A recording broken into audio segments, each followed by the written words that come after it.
Hi, everybody. Welcome to Office Hours. Great to have you here. If you've come via YouTube, you know the drill by now, I'm sure. Head on over to officehours.global, our primary web portal, for more information and links about the show. You can either head there by looking it up, or you can use the QR code, which is normally over here in the corner, I think. Oh, there it is. Yes, it's up there. Scan that, or on top of that, you will see askofficehours.global. You can type that into your browser, and that'll get you there as well. That's the way you can instantly add your questions into the show flow. Our show is entirely built around what you want to know about. So as you ask questions, and at least for the people in the Mukana system, as you vote those questions up, we get to them and spend more time on them and try to do a more in-depth analysis of whatever you want to know about. So use the QR code system, use the regular system, use your votes, because your votes do count here. So today, our second hour, we're going to be talking about the Final Cut Pro Creative Summit that I was just at yesterday and the day before yesterday, Monday and Tuesday, up in Cupertino, California. I have pictures, I have some news from there, and I also have some general stuff. When I go to a seminar like this, I try to come away with some actionable intelligence about either the shape of a particular industry or just something that somebody said to me that I thought was really intelligent. So I have my top 5 takeaways that I'm going to kind of close my little presentation with. And some of those I think are generic for anybody who works in media and things like that. So that's what's happening today. Mitch, we are in our first hour, not our second hour. So what's our first question today? Thanks, Bill. Our first hour question is from Graham Cardwell in Belfast, Northern Ireland. I've been editing an interview and was using a mask to let the text scroll up behind the interviewee. It runs fine in the timeline, but when I render it out, the text ends up in front of everything. Any obvious things to look at to get this fixed? And you raise your hand first, Mitch, so take it away. I would first. It would be nice, Graham, to know exactly what you're using and how you're doing it. If you're doing it in post, there's a lot of solutions to that. If you're doing it with your ATEM, there's certainly a way to make that happen. I'll just generalize here. Generally, I would create a maybe a little bit more than a mask. I would create an alpha channel for the interviewee. You could do that any number of ways with a green screen, and if you really want to dig into it, you can do it in After Effects with a program called Mocha Pro. You need to create that cutout so that it knows to go in front of the text that's your background. There's no way that it could just magically go in front or behind. And I can't imagine a situation where just the way you have stacked the timeline channels that would happen. Generally, you would stack the interview on top of the text so that the alpha channel can do its thing. But without more information, I can't be more specific for you. Alex. Yeah, I mean, the impression I got reading the question is that he's just drawn a mask that should cut the text out, which should work. This looks like a rendering order error in the rendering system. So there is something going on where it's not rendering it now without knowing what application. So definitely, if you resubmit this question tomorrow or later today, let us know. Always let us know what application you're using, because it's hard to tell which one might be having trouble and what they. If I was in, for instance, if I was in After Effects, I'd probably pre-comp that layer, and that would do a lot of what Mitch was talking about, which just kind of burns it in. And then I would look at the alpha channel, because the alpha channel should be defined by that mask. And so that would be my first thing to do. I don't know why After Effects would have trouble with a mask. I mean, I use masks all the time in motion. and they work just like alpha channels, or they should. And so if it's not, it seems like you have there. It could be something that the file types that you're using. I will tell you, we see all kinds of errors when we use anything other than ProRes. So using MP4s, HEVC, lots of other things.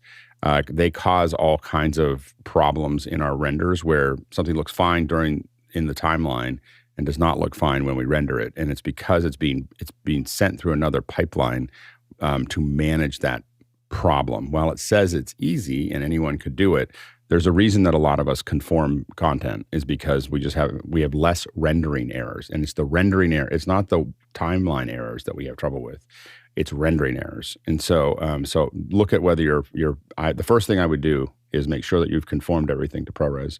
The second thing I would do is pre-comp it or pre-render it. Give that a shot and let us know. Okay, hopefully, Graham, that took care of things for you, at least gave you an area to explore. Next question. Jack Ruppel in Breckenridge, Colorado asked, Apple personal voice training under accessibility. How can I record the highest quality 15 Pro Max into Audient interface with a decent quality mic from a quiet closed closet? Want to change pitch so 2 times speed sounds normal, not high? I usually listen at 2 times speed. Congratulations on the closed closet voice booth. I did that for many years in the early days before I bought a voice booth. So Alex, help me out. We had a guest last year that was like, we were like, well, you sound so good. Why don't we're going to have you on, we'll have you on the live stream. And they're like, I can't be on the live stream. Like, you can't, I'll give you a picture. And I was like, but we were like, but why? You sound so good. And they're like, yeah, but I'm in a closet. You cannot stream me from my closet. I don't think, so it shouldn't the pitch shouldn't change. I mean, so most of the speed ramps that are available now do an automatic pitch change to bring you back down and just simply speed you up. So that shouldn't be a problem. And I only assume that you're talking about any other idiosyncrasies when you're actually talking into it. And I guess the question is, are you trying to use the interface to go into the iPhone or the iPhone to go into the interface? I think what you want to do is have with the 15, you can now hook up almost any interface into the iPhone and make it go. So I think that you should be able to, I mean, anything should work there, and then you just want a good solid mic. The only thing I would say, I mean, it's going to figure all of those things out with or without you, but I have to keep saying, I see this error a lot, is unless you're really good at talking or you have a very specific thing, I highly recommend keeping, when you're recording, and this is for all recording, is that you take a rectangle that comes out of the corners of your eyes and goes down to your chin, and just project that out from your head, and don't put a mic there. So don't put a mic in that area. We just end up with so many pops. I mean, some people get away with it. There's people on this panel that do fine without that, but it's like if you just don't do that, a lot of problems go away. Go ahead, Mitchell. I just saw a weird device on Amazon, believe it or not. It's a foam globe that slides over the microphone. The whole thing is a sphere, and it has a pop filter on the front of it. And apparently it's cutting down all the background noise. So maybe the foam Nerf windscreen would work well for you to solve that. I'm leery of those. I've tried all sorts of things. Anytime you put something around your microphone as opposed to around the whole area of your microphone, it's going to be problematic, at least you won't in have terms reflection. of my You'll ears. just lose a lot of other things. Like what'll typically happen is you'll sound really bassy. So like with that foam, what you're going to do is you're going to cut everything above 1,000 hertz off. And, you're going to suck that all up, but you're not going to suck up a lot of the bass. And so you're going to end up with this really whoa, like kind of, that's my guess. Roomy. It'll sound roomy sometimes. No, it won't sound roomy. It'll just sound boomy. It'll be like, but the room will be gone. Your reflections will be gone. So you'll go, oh. And someone who doesn't do a lot of voice work will go, oh, that sounds great. Like I no longer hear my room. So it's, but it's not really fixed. As someone who does a lot of voiceover too, those sounds, particularly popped Ps, are endemic to this business. In fact, every microphone has a little different, and how you address the microphone, whether you're up close, far away, whether you speak across it, as we're talking about, or get right up front and you're close to it. A lot of us, when I move and I'm doing real voiceover here and I'm using my Neumann, I have to use a pretty serious pop filter because it is so sensitive that literally plosives are a major problem. And so with this and the Cedar noise reduction system in place, I can do clean voiceovers out of here. But it took more. The better your equipment gets, the more sensitive it is to things that don't sound right. In fact, we had a huge discussion just the other day in the audiobook groups about mouth clicks, which I've been doing radio for years and I never had to deal with them. But now that I'm doing really long sessions, the little tiny noises that come out of my mouth in terms of clicks and things like that between words, they don't like them in audiobooks. So I have to use a declick process through there. It's just, it's weird. Mitch, you had another thought before we leave this? Yeah, you touched on a couple of things that are interesting.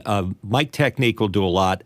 I just have a little foam filter on my U87 where I do my voiceover, and it does a fine job of getting any breath sounds in there. But the easiest thing you do is don't eat a donut before you do a voiceover or do a test.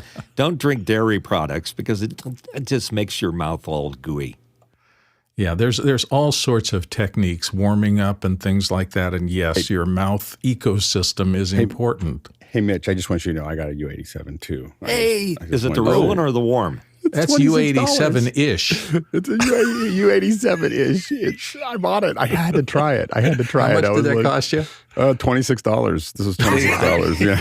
That to me just scared me away. I'm surprised you actually got delivery. $3,000 now. Oh no! I will tell you, other than getting like 1,000 emails a day from Temu, it was very effective. Like I've not seen so many deals for $1 before. Fortunately, I gave them my Apple hide my thing whatever, so I can turn it off. You veiled your identity. But yeah, here. So here's the Stellar X2. So we are glad that Ofan is so pleasant with us. His present and your pains we thank you for. So that's what this sounds like. I'm holding this one, but.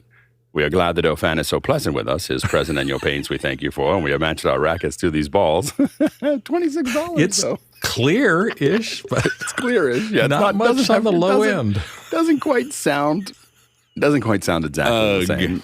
Yeah. It sounds like it's worth at least $40. I know, exactly. I think this is the best $26 mic. I will say, best $26 mic that I've used. So not the best mic that I've used. Anyway, there you go. I can tell the difference even with an IFB not listening on actual headphones, so I don't have any low end in my head, and I can still hear it. Anyway, that's interesting. Back to a regular scheduled program. Yeah, but that's great. I'm glad it arrived, and I'm glad you could at least. I just was like, we can talk about $26. Why we sometimes spend a little more for gear. I felt like we as a group have to be able to tell people that it's not going to sound the same. I know it says U87. It's not going to sound like a U87. We just proved it. So there you go. Just a number. All right, next question. Joe Phillips from Murphy, North Carolina says, resistance is futile. Korg assimilation has begun. He's thinking of the Scarlett 4i4 to interface with the MacBook Pro and SoundDesk. Can the Korg mindmeld with the Scarlett as well? Or should I assimilate the Flow 8 I have into the collective? The favorite microphone of the Borg. Alex. Yeah, I'll let Chris speak to it directly. I will say that I will keep on repeating that the Scarlett is the source of probably the most lost time I've ever had when it comes to working with people on the far end of dealing with Scarletts. Now, most of my experiences have been with the 2i2, but they're both in the same family. And as a result, Focusrite makes a lot of great things. I don't think the Scarlett line is one of them. So I would that's the only pause that I would have. I'd probably, if someone handed me a Flow 8 and a Scarlett, I would use the Flow 8, over the Scarlett. Just because of past experience. But I'll let Chris talk to whether it will tie into SoundDesk or not. Chris, take it away. First of all, Joe, I don't know how much Star Trek you're watching, but I'm going to ask you to cut it in half. Okay, just right off the top, you need to back off, okay?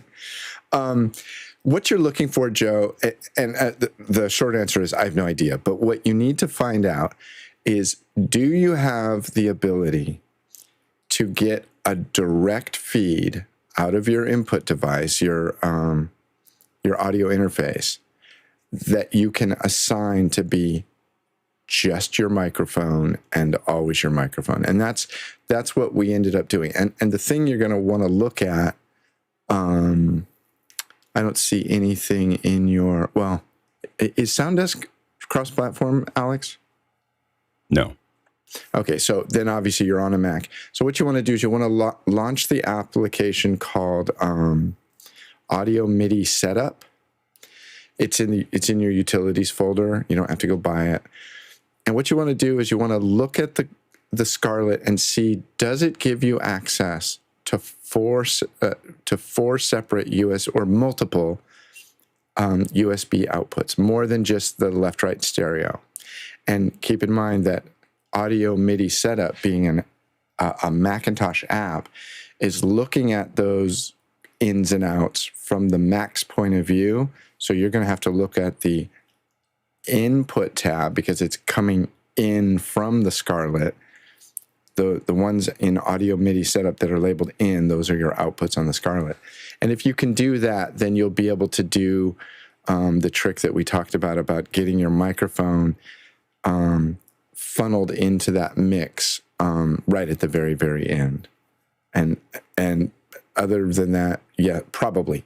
I tried to make this whole tutorial be hardware agnostic, or I didn't want to get into talking about the hardware, but like I said in the tutorial, you kind of have to mention it a little bit. I would give some thought too to a small book on what to do with my Flow 8 now that I know if you're not going to use it. We got so much equipment that comes in, useful, great stuff. I'm super intrigued by the Flow 8. Move on. Yeah, primarily because the user interface, like on the Mac, just seems very very comfortable, very approachable, whereas the user interface on the sound devices is just really kind of makes me angry. By the way, I can't show you because of my other problem. I did this little gimmick here with my phone, and then using my phone as a way of sharing the user interface on my sound devices. Mine's on a little lift that I made for it, so it's anyway. I'm gonna shut up. That's a tough challenge, though. The user interface thing, in terms of you get something with a tremendous amount of power, and then you discover that you really have to dig down through multiple menus to get to it. So hats off to the user interface people who are managing to make complex things as simple as they can, and maybe ideas like that Apple thing that they do with progressive disclosure. We're going to only show you what you need at the beginning, and then you're going to be able to see more as you get more sophisticated. The more companies that kind of do something like that, and plenty of them put a lot of effort into, not just them, into user interfaces, boy, it goes a long way in my opinion. Let's go to the next question. And it's from Douglas Carmichael asking, how do you safely use lasers on a show site? Are they controlled by DMX or by a dedicated system? Alex, most of the lasers that we've worked with are controlled by DMX, and we spend a lot of time making sure they're not going to go into somebody's eyes. So it is a lot of pre-pro. It is a set of rules of where they can and can't go, and we've definitely used lasers where there is a whole bunch of warnings that come with it, like no one can look into these. And so we, set planes over where people are going to be, and we make sure that we test it and make sure it's not going underneath that. And you don't have a lot of people in the room when we do it. like literally we just take the time there's usually a room, and at one moment, there's basically the person programming it is programming those during lunch break or something like that, and making sure that they're not going under. They got to make sure that they have a sense of it, and then they're really careful with it. Now, Tlaloc would probably be a better first, if you see him he probably knows more about it than I do, but on the concerts that we've used them for, that's been basically clear the room for lunch, and then they kind of basically get them all kind of where they want them, and then we bring people back in. And these are really high powered lasers that are designed for these concerts. They're not like the ones that you'd buy at a DJ store. But they look great. But that's the thing you have to kind of take into account. But you definitely have to be careful with them. They are high powered, very high powered, and I don't think if it glance past you, I don't think you're going to go blind, but it's not something you want to be exposed to. Yeah. I was talking to one of my friends who does a lot of major concert stuff, and he was saying, I guess there's some of them that pulse very rapidly, kind of in the same way that we've seen other technologies that dim light by pulsing it very rapidly, and they measure very carefully how much time that can hit an eye before damage begins, and they try to stay way under that. So if you get something like a mirror ball that's coming by real fast and they've dimmed the power, it can be safe, but you have to know what you're doing, because Alex is exactly right. Full-powered laser in a retina, that is not a good combination at all. That'll be permanent damage, and lawsuits will ensue. Let's go to the next question. Jack Ruppel from Breckenridge, Colorado has a question. Does anybody make a small neutral density filter that will fit on a small rig cage and backplate that will not interfere with the lidar sensor? Guy Cochran's going to start us off. Guy, what do you say? I was trying to find something because I have some of those Mavic ND filters, and I know from one of his previous questions that that's what he's looking for, something that will just go right over the top. I couldn't find anything that would allow that threading, but there is, if you want to go ahead and invest in Small Rig's actual Brandon Lee mobile video kit, it is a whole case that then has this thread that allows you to install ND filters, but it doesn't interfere with the LiDAR, so you can see that there's holes inside of this for each of those. Once you put a filter on, now that's a different story. I don't know what happens, so it would be worth testing, but maybe buy it from somewhere where you can return it if it doesn't work. But I'll put a link to the chat in this for this Brandon Lee mobile video kit. Cool. Alex? Yeah. The trick has been mostly the lidar part is going to be hard. I think you're going to end up blocking the lidar with a lot of things. Moment lenses makes a whole series of ND filters that should fit onto the small rig. So the small rig is compatible with the Moment lenses, and they have tons and tons of lenses, and they have also tons and tons of ND filters, and they have tons and tons of ND filters for those lenses. They have ND filters for Mavics and all kinds of things. I haven't seen one where they have ND that would just pop over your existing lenses and stay out of the way of the lidar. So it's protecting for the lidar, I think, is the complicated part of that process, and I'm not totally sure why you need that, but I'd be interested to find out. Mitchell? And if you're using a regular camera, not a iPhone, typical way to do it is a matte box on rails, and then you just slide the ND filter or whatever other filter you're using. And that's the way that works, but not for a Mac iPhone. Yeah, and for those of you who aren't used to them, ND filters are one of the most useful tools you can get, particularly in this day when people like that shallow depth of field. If you're working outside or someplace where there's a lot of light, it's very hard to get your aperture wide open. So an ND filter is the tool of choice usually to stop down the light coming into the lens so that you can open up more and get more shallow depth of field, even in a bright scene. So very useful, and this stuff is really, it's wise to study this stuff up. Let's go to the next question. Craig Kadoki from Toronto, Canada. Chris, with the Korg Nono Nano, I think that's Nano Controller, have you thought about setting the rotary encoder to be the aux send level to zoom instead of the channel pan? It might be more useful. Chris, dive in. Craig, I think that's a great idea. Although I don't know that there is any connection point that you can tag to that. If you can figure it out, it makes sense. I will say that I do use the pan, but I only use it. I've set pan for my Unity, so my comms is just in one ear. And other than that, I never touch it. So I don't need to have 8 knobs dedicated to panning all the different things. And by the way, Alex, I gave it a lot of thought to the whether or not the left-right should be out to zoom, or the aux should be out to zoom that we discussed at the end of the show yesterday. And I thought about it, and I actually changed it last night. And I even moved my little red fader over to the last fader on the Korg. Do you have to scrape off the nail polish? No, you just pull it off and push it, move it over, pop it off. It wasn't bolted off. But then I played with it for a little bit, and I went back. I don't think you need to do it one way or the other, but for me, it just made more sense to keep it the way it was. Okay, hopefully that took care of your question, Craig. Let's go to the next question. From Samuel Nordvik in Norway, when building a Fenwick mixer, could a DAW like Reaper be used in place of SoundDesk? Any downside of using a full DAW, except for being slightly more complex to set up? What do you think, Chris? No, I don't think so. Any sort of digital mixer that has the ability to create auxes and multiple outputs it's fine. Keep in mind, this, if you go full retail on this little setup that I did here, SoundDesk is $30. The Korg is $65, $70, something like that. And loopback ends up being the most expensive thing. I think a lot of people in this community may already have loopback, but it's totally worth it. I mean, Mickey and I were talking about it late last night. Like, by the way, they commented. Did they? Rogue Amoeba commented on one of our videos. Yeah, nice. They said, "Hey, good job with loopback." So, it's not you're like under $200 when this is all done. I don't know how much Reaper is. It might be better. Sure. I think Reaper's free or something very little. It's not. That's a very good price. Yeah, exactly. It's hard to beat that, but still.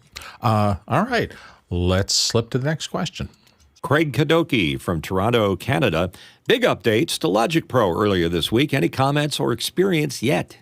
I don't use it, but Alex, what do you think? Yeah, no experience yet with it. I just haven't had time since they actually did the release. The things that I'm actually interested in are the mastering assistant. It does look cool. It's not something I'd probably use, but it's something that it's supposed to kind of clean things up for you if you're still trying to figure those things out. I am interested in the transform any audio sample into a malleable sound that can that you can perform using sample alchemy. I think that it feels like Apple's really looking at loops. Like they have a lot of things here that are connected to, being able to. They have a beat breaker that is a sophisticated time and pitch morphing instrument, which I really want to check out. They added a lot of textures to the texture sample alchemy pack that's free, and so they're definitely paying a lot of attention to kind of the live performance. I think if it does feel like, and we'll talk about this in the second hour, that Apple is looking for certain niches where these apps make the most sense. And I think that they're leaning Logic more towards Ableton Live than they are towards Pro Tools. Like it's or other things like that. They're kind of, there's a niche there that feels like, and that could be just the product manager likes that kind of thing. So, but it feels like that's what they've added a lot to. They have added 32-bit float. So that's important, especially for us those of us who are using, and you can record in 32-bit float. So if the device supports 32-bit float as a you can now record in that. But those are those are some of the big. I think those are the big things. What I was kind of surprised at is we didn't see more development in the Atmos and the surround stuff. Apple pushed that pretty hard. And there was definitely room for them to add more to make it simpler and easier to set up, and they didn't take that here. So it'll be interesting to see if they improve that over time. That assistant module sounds like one of the places that they're moving machine learning into their software quietly. Yeah, it's one of those things like if you're getting started with Logic, you might turn it on to have it fix a bunch of things for you. I think that most experts using it probably would not use it. No. I absolutely agree. But I just remember, for example, something as simple as white balance, I remember doing it over and over and over again. And it was always the same thing. Put up a white card, shoot it, get the camera balanced. That was always a step in the process. And I remember thinking at one point, why do I have to tell it?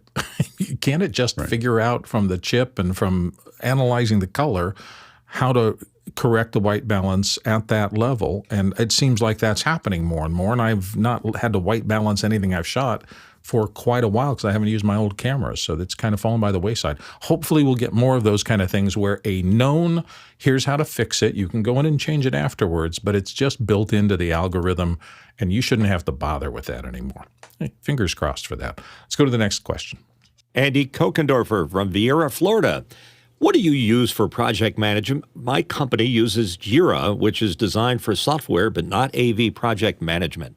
Yeah, we've actually had whole shows on Monday on this topic. So look back in our library. For right now, Nigel Dessau is going to help us out. Nigel? Yeah, big fan of JIRA, partly because of the stable of products it comes with. So we also use Confluence and Trello, and those combinations are pretty good. I think generally my experience of project management tools is unless you're really a project management professional, then Excel is a great tool for doing project management on. And there are other tools. Monday's very popular. Smartsheets is very popular for people who are masochists. There's Microsoft Project. But by the time you get to those sorts of things, you better have a PMI certified person doing this because there's as much discipline in how to use the tools as the tools themselves. There's some wisdom there. Alex, what do you think? I have to admit that for the most part, most of the companies I've worked with use Google Docs.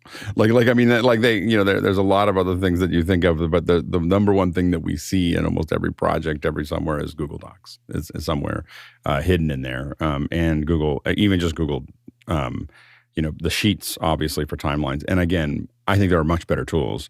There are a lot of tools that are out there. The hard part is getting buy-in. So especially if you're working with external companies, it's just really hard to get. It seems to be kind of the thing that everybody knows how to use, and can collaborate on. And I'm always amazed that we haven't done something better. And we've tried other things. We've added lots of other things to it, and we do use other tools. But what we see showing up over and over and over again is Google Sheets and Google Docs. If you go back in the archives of Office Hours, and our Discord server has links to all the past shows, and it's searchable, and you look for that. We did on a Monday a long thing on project management. We had some excellent guests who really dove deep into this for the kinds of larger projects. So I would highly recommend you go back and check out that show if you haven't seen it already. Let's go to the next question. From Craig Kadoki in Toronto, Canada. 2 follow-up questions from yesterday's lab. Can the channel meters on SoundDesk be pre-fader? Does the SoundDesk seem robust enough to use it as a full production mixer used with DVS, plugins, etc.? Chris. I don't believe so. I was just clicking around. I gotta say though, Craig, I don't know why I'm not saying you're wrong, but I don't know why I would want the faders to be the meters rather to be pre-fader. I mean, I guess it's kind of cool to see that something is there before you fade it up, but I don't know. If it's pre-fader, adjusting the fader doesn't change the meters. So I don't know. I don't understand that. And I don't know what DVS is, but I mean, I would do a small show I wouldn't do an Alex Lindsay show on SoundDesk. Okay. Alex, would you do it? Alex Lindsay show? It all comes down to the whole depends. risk-averse thing. Yeah, I mean, I think that it depends. I mean, one of the things that I have been looking at is, and it kind of stopped because I was having trouble with loopback, which of course got fixed really quickly when I went back to reinstall it. But it was, so when loopback broke, it was asking for all this stuff that I had to do to get it back in again. And then when I simply waited 6 months and turned it back on and said, reinstall loopback, and I went, sure. And I just did it. It's without any trouble at all. So now I have it back in there. You just got to wait sometimes. So what I was building before that I had kind of stopped building was having the video production work inside a Memo Live and have SoundDesk do the audio, and then be able to pull out ISOs out of Zoom ISO, feed the video into Memo Live, feed the audio into SoundDesk. And I'm going to probably pick that back up again and play with it. I think it's a great little all in my studio kind of production pipeline that I think could be really interesting. So I'm playing with that to go, as I move forward. And I think DVS, of course, is Dante Virtual Sound Card. And yes, you could have a bunch of DVS flowing into that and then make that available in SoundDesk and mix it. I think that, it all comes down to how much processor speed are you using. There's no reason why this can't mix a reasonable show. I don't know if I'd replace a mixer with it all the time, but I think that if you have a powerful enough Mac, which now is the advantage of these kind of apps, it's probably a Mac Mini could run, if you had 8 inputs and you're running something, you're probably going to have a little bit of higher latency, so you probably don't want to make it a live show. But if you're streaming something or you're bringing something in and you want to mix it, I think it could actually work. And so, anyway, it'll be interesting to see. I mean, I'd like to push it a little harder. Again, I got much more comfortable with it yesterday after the lab. It was one of those things that the labs forced me to jump on. So anyway, I think that I'm going to play with it a lot more. Chris, you want to follow up? Yeah, Alex was mentioning the Mac Minis and stuff like that. I want to point out that everything that I did yesterday and in the demo, the tutorial video, the short 11-minute video, I did on the oldest production machine I've ever used. It's a 6-year-old iMac. I'm running SoundDesk on it. I'm running Zoom on it. I'm running my ATEM software on it. I'm running multiple webcams on it. And I'm running OBS on it. So all of my picture-in-picture and cutting between it, all that was being done on a 6-year-old computer. That being said, after updating Sonoma last night, I can't get OBS to work anymore. and it's look at Al. Can we cut to Alex, please? This is Schadenfreude. God, Zooks. Yeah, there you go. I just hit update. Nothing ever happens. I'm getting the beat down, and I said, yes, sometimes stuff happens, and this is a bad one, but worked flawlessly right up until it completely didn't work at all. You know what they say, Chris. 1 step ahead, you're a leader. 2 steps ahead, you're a martyr. I'm 2 steps behind right now. Took a couple arrows on that one. I can't cut between my screens. And it's not that OBS doesn't work, and it's not that Zoom doesn't work. They just don't work together. Like I can't get OBS. And by the way, somebody on Discord, Reverend Tim said that I should try to force quit OBS in the activity monitor. I did that, Reverend Tim, but I think I need to like reboot the machine. I don't know. Just like Alex had to wait 6 months for Loop back to work, I will be back in the spring. So it's been nice seeing you guys. I'll talk to y'all later. You'll be fine. I neglected to mention a little bit ago that we were always looking for your new questions. So if you haven't put a question in today and you'd like to, please take care of that and please vote on the questions. We are driven by what you want us to talk about. The next thing you want us to talk about is in the form of the next question. Mitch, what is it? And it's a QR question coming to us from Marielle Shusha Meira from Webelow. Please, can the recording of Fenwick's pre-show demonstration and talk with Bill about editing techniques, including compound clips and tracks, be shared so everyone can learn from it? It was a genius presentation and point-counterpoint about the different ways. Thank you. That was very sweet of you to say anything like that. Chris? He was talking about me, Bill. Genius. He was talking about me. Okay. Now, what I'm going to ask Bill is that in the pre-show stuff, don't let us talk too much. Alex, this is something that we have talked about before in the past, and at the risk of trying to sell labs to you, this is my technique of editing multi-screen videos by using compound clips inside of Final Cut, and I'd be willing to put together a presentation sometime. I only have to say yes when. Like whenever you want to do it, like we'll figure it out. Like I think when I can get my OBS to work again. If you can get OBS in to the work spring. again, so let us know. But we would love to. I mean, I think that the number of questions we have today is underlining the interest in the labs. So I think that's. Also, I will say, and I realize that this is a niche thing with the least popular editor, but I go super deep into using the roles, and there's some really great tricks with exporting.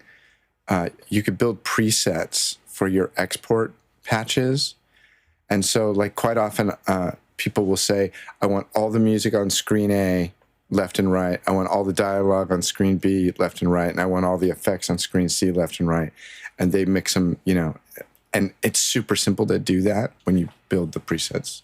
But anyway, I could go super deep into it, and it's kind of fun. But honestly, I mean, Marielle, apologies. Marielle. I don't know how many people really would care. I think it's a thought process, though. I think understanding how it works, I think, is useful just understanding. I'll let Nigel underline it. Nigel? Yeah, no, I was going to say I love the idea, but what I think I would ask us to do is to break it down into more chunks. So the thing that you did, which still doesn't work for me, but that's my problem, is there's like 3 or 4 very juicy things. And I think you could, particularly on the one you were just describing, Chris, there's probably a workshop in using secondary timelines. I think there's a workshop on roles. I think there's a workshop. So don't try and do too much because, well, yesterday was great. There were no real questions because it was such a detailed thing. So if we can modularize it, I think, and do it over a number of sessions, that will probably be easier for the rest of us to follow. I will just note there could easily be 15 sessions on roles alone. Well, I think that doing a lab that kind of walks us through all of those things and we piece those together and we kind of figure out what the lab looks like in 1 or 2 sessions on office hours, and then we can go into after hours or we can do something else. Like we can kind of play with it for people who really want to dig in and ask questions. But I am interested in doing more of these. So yeah, absolutely. Chris, you want to follow back up? Yeah, and what I'm hearing, Nigel, is more Fenwick labs, and I'm more screen time. I'm all for it. Yeah, more me. Of course. And there will be a PayPal link. Anyway, we're having lots of fun, and thank you for just enjoying the pre-show. I'm sorry it's not captured and sent out, but as you can tell, we're all interested in sharing as much knowledge as we possibly can, as often as we can. That is the whole purpose of office hours being here. So we'll figure out what we can do and do it. Thanks for the question. Let's go to the next one. And the next one drops in via our QR code from Matt Wood in Newcastle upon Tyne. Alex, can you give us a brief overview of your advanced presentation setup? In particular, curious about running multiple versions of Keynote. Alex, take it away. Yeah, so the basic setup right now is that I have a Zoom machine. That's what connects to Zoom. So when I'm doing a presentation for someone, I have a machine that's just Zoom, like it's not doing anything else. I then have an application, either one or two application Mac Minis. These are all Mac Minis. So I have one application or two if I'm going to jump between different applications. I then have either one or two presentation machines, and then I have a telestrator machine. And the reason I do that is because, now it sounds crazy, and Chris is laughing at me, but what I will say is that it's shock and awe, because what happens is when it goes into when it goes into your switcher, you're able to draw over things. I'm cutting in and out of presentations. I'm cutting in and out of and the reason that I think I do it is because I've been backstage for these Fortune 10 or Fortune 100 events where you have a whole crew back there, and you're used to just going, I can jump to this, and I can jump to this, and I can jump to this, and I think I found it. I think it was the fact that I had seen what that looks like that makes it feel so clunky when I go, now I'm going to go out of my Keynote document and let me show you something. Now I'm going to go out of this. I want it to be like going. And I want to have myself pop up where I want to pop up. I want to have all these things tied in.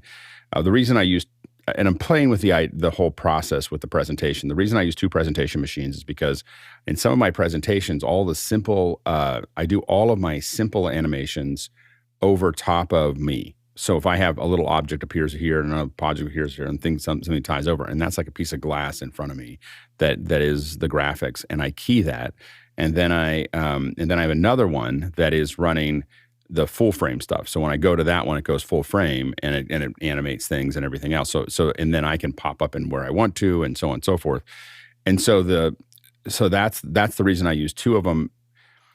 It's a little tricky because you have to send the command to both of those. I'm actually using a pickle. I'm using the DSAN Perfect Q for a lot of these, so that I'm just going like this. And so and the main reason I use it is not because I need it, but because I can send the same command to both computers at the same time. So both of them are the full. I tried doing it back and forth, and I just can't remember what's next. So it's easier for me to just do both of them as the full one. I might be moving back to one Keynote, but it's actually way harder to develop, which is that I'm going to start building all of my Keynotes with the full frame versions will have no black in them, no pure black in them. And then I can just do one, and the ones that need to be, and I just key, it's a downstream key for the whole presentation.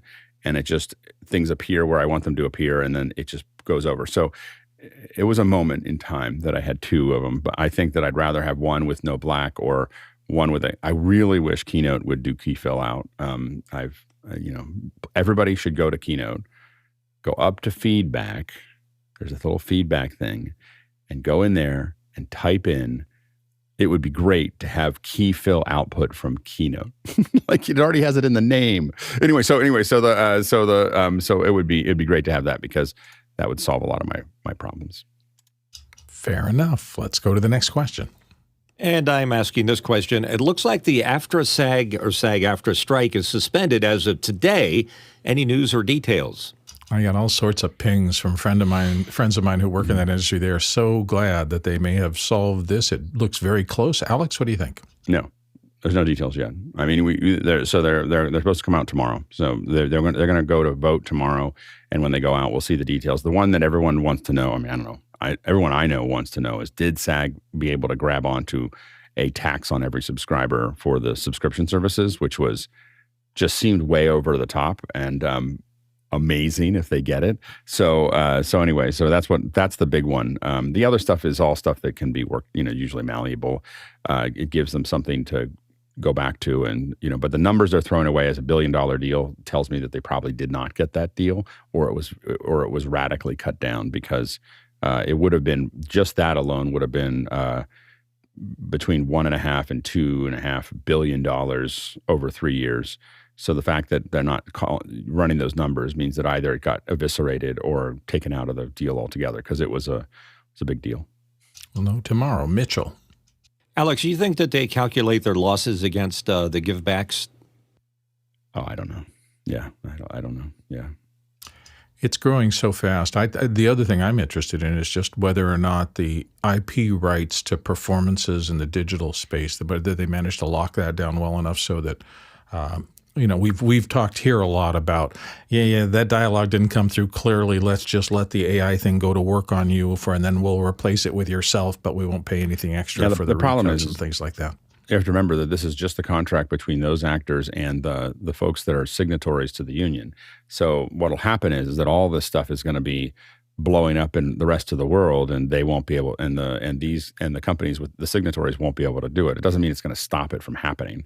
And so the technology will just keep on building up. The big thing was getting a tax on every subscriber meant that the producers couldn't work around them, which because what Netflix could do very easily is take on the Apple model next year, and they've already started canceling lots of things, but cancel 80% of your, or 60% or even 50% of your productions and focus more money on those, and then build up a lot more stuff that's unscripted. That's the most common reaction that would happen that's why the actors, I think, were trying to get a hook on every subscriber as opposed to just the content that they're part of, because Netflix and others can just change that mix, that ratio.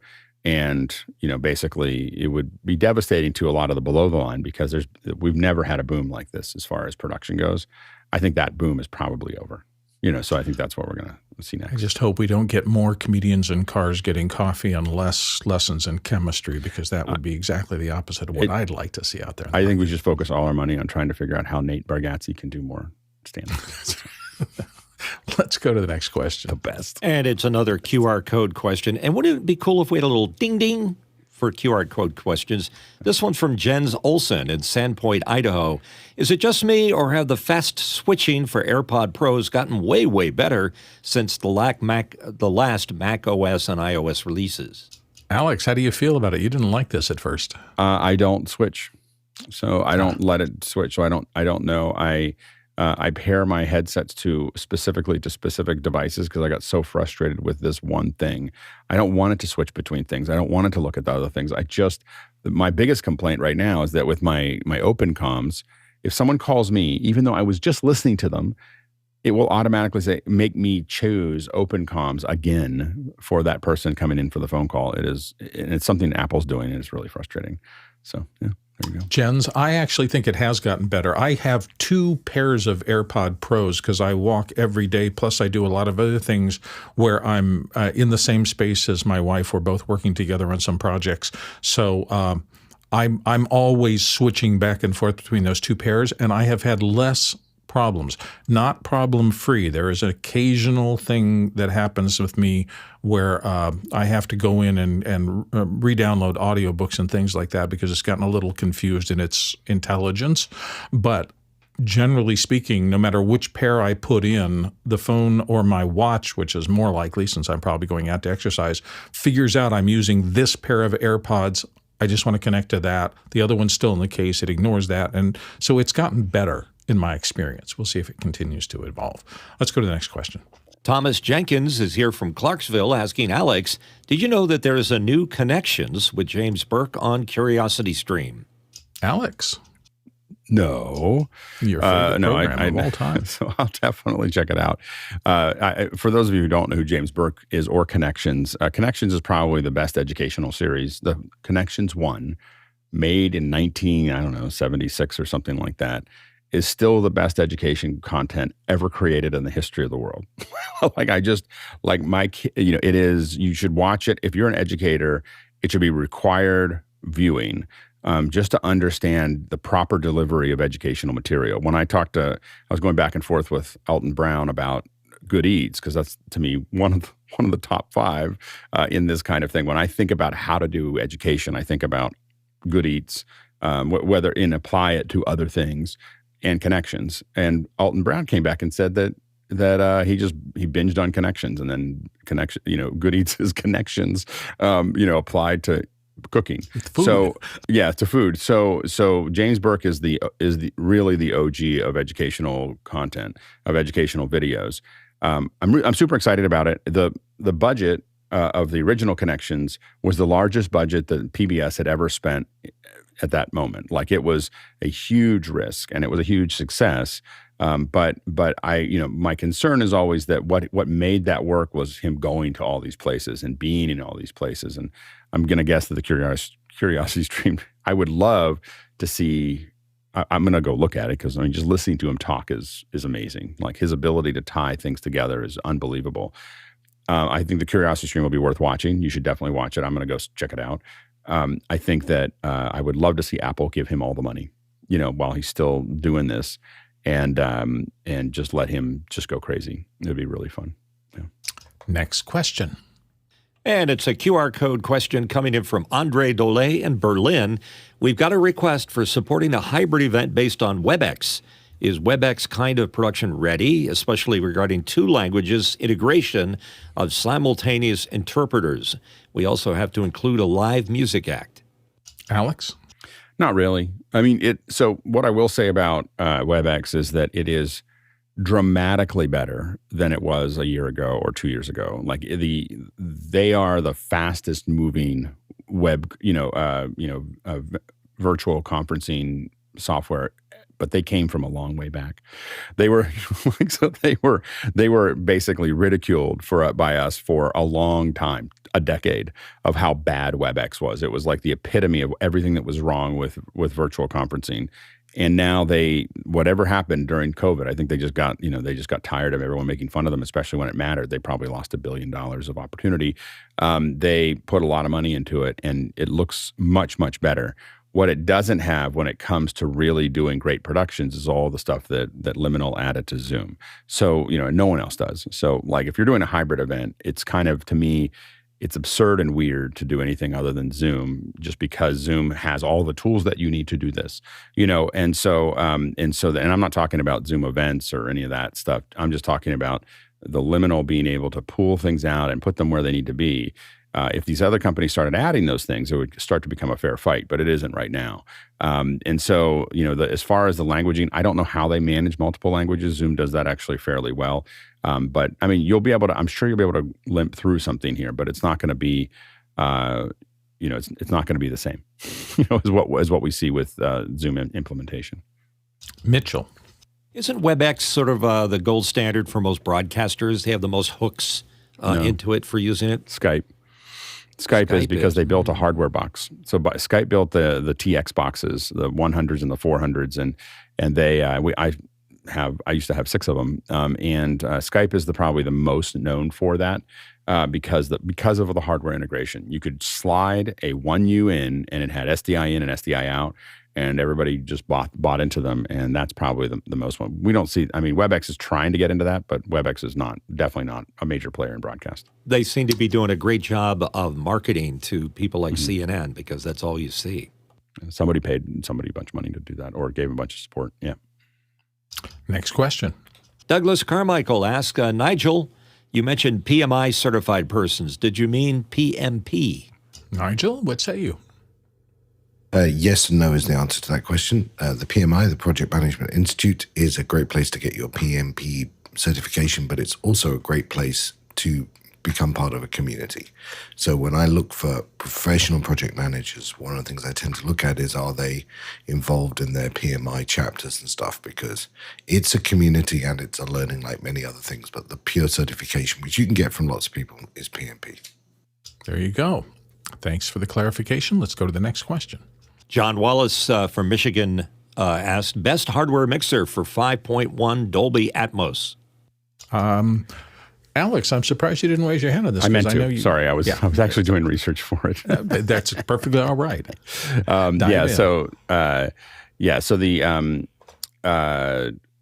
the ones that we've used in the past, I mean, I will say that most of the broadcasts that I've worked on that have been surround, and they've been really Atmos folded down to 5.1 or 5.1, have been done. The larger music-oriented ones have actually been Pro Tools that has then been fed back down to it.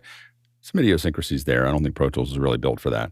But it works really well. There's a tons of control, and it sounded, like if you look at, well, anyway, I can't say those. Anyway, but that one, that works fairly well with a really well-built system to make that actually work. The other ones that we've done some work with are Digicos. I know that CalRec also has some really high-end ones. As far as minimum viable product, the one that we've used for smaller events that are 5.1, that it's a little bit more affordable, is the QL1. So the QL1 is something that we've used for a variety of sizes of surround. So those are the things that you need, and that's to do the mix. You can deliver at this point. It used to be that you had to wrap these. You had to wrap to send it out. To send it out as an EAC3, you need to wrap it with a linear acoustics 5291. That's no longer really necessary if you're using the Elemental pipeline. So if you send raw tracks into either an Elemental appliance or into the cloud, you can wrap it into an EAC3 in the Elemental software or hardware. Next question.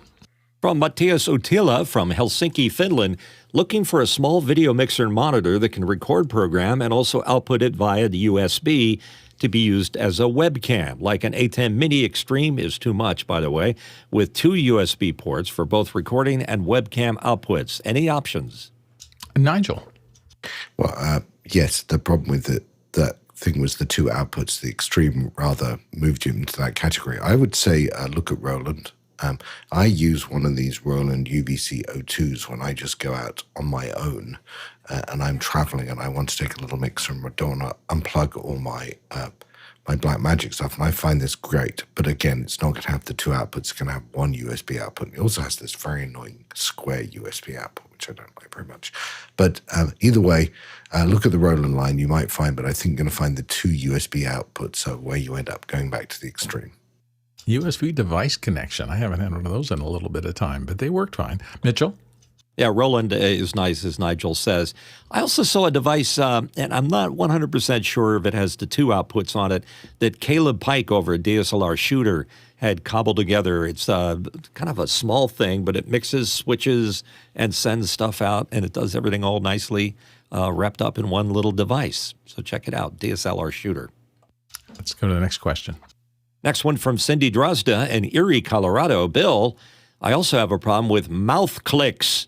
What are you using for a solution to this problem?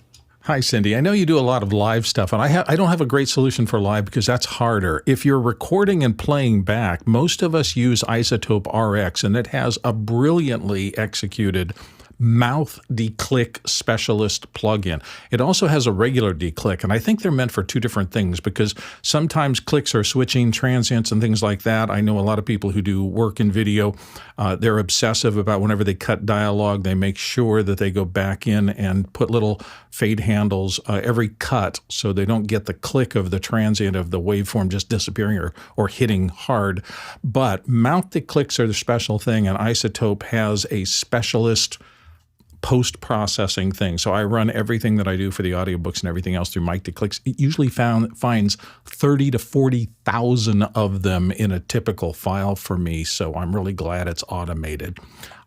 Mitchell, you have a quick Yeah, Cindy, not to be funny boy, but the solution is water. Well, Cindy is surrounded by sawdust, so that may be tough for her. She may be breathing in a lot of dust, and that, who knows. Anyway, thanks, Cindy, for the question.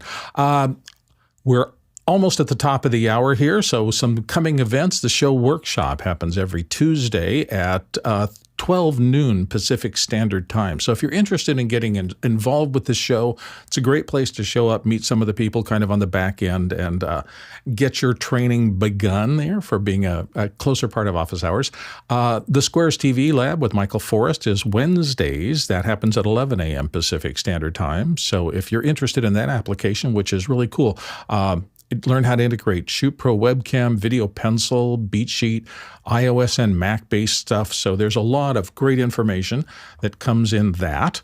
The Isadora Lab is still going. Isadora, the show control routine software, L. Wilson Spiro has been doing a lab on it.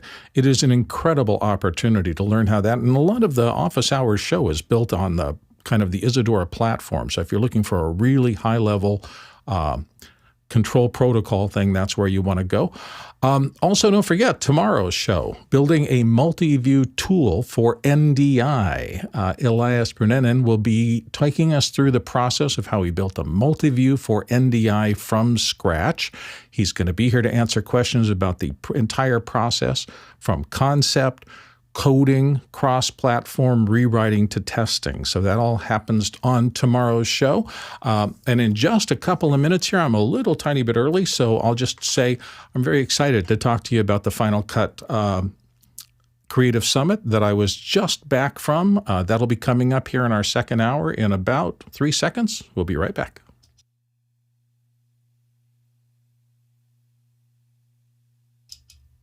Hi, everyone. Welcome back to our second hour. For those of you who come, we are going to be talking about the Final Cut Pro Creative Summit that just took place in Cupertino, California. It was 3 days of a lot of fun. It's kind of the old home week for a lot of us who have been using Final Cut for a long time. And for those of you who don't use Final Cut, one of the things that I did as kind of my top level of what should I be talking about today was to try to extract some generic lessons from conferences about what some of these people who are, some of the presenters are very much forward-looking.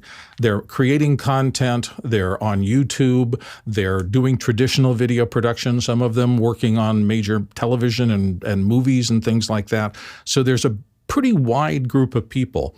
And some of them were talking about how to use the software specifically. Others were talking about more generic things. And I went in with the idea that I was going to try to bring back to office hours here some generic lessons that I learned from being there on site. So we'll talk about that a little. I've got a bit of a slide presentation here for you. It won't go too far, but I thought I'd take you kind of along with me. I took some pictures while I was there. So this is the Creative Summit for our recap. And the very first day, Justine and Nick Haruz, and Nick was in charge of the programs, and she did the opening keynote, and it was really an interesting keynote. I learned a lot. She's such an amazing presenter. I mean, as you can see from the top of the slide, she has 7.8 million followers, over 1 billion views on her YouTube channels. She talked, and this is one of the most interesting things, people were very interested in social media, so she talked about how she works with various social channels, not just one. But she was very clear about, she has a strategy for taking content from one social platform and repurposing it into other platforms, and what the rules are that she kind of follows for making that a success. I think a lot of people in the audience were rapt with watching her do that. Then in the afternoon, well, right after that,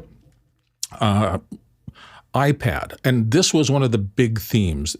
Apple has just launched Final Cut for iOS maybe 7-8 months ago, or maybe a little quicker than that.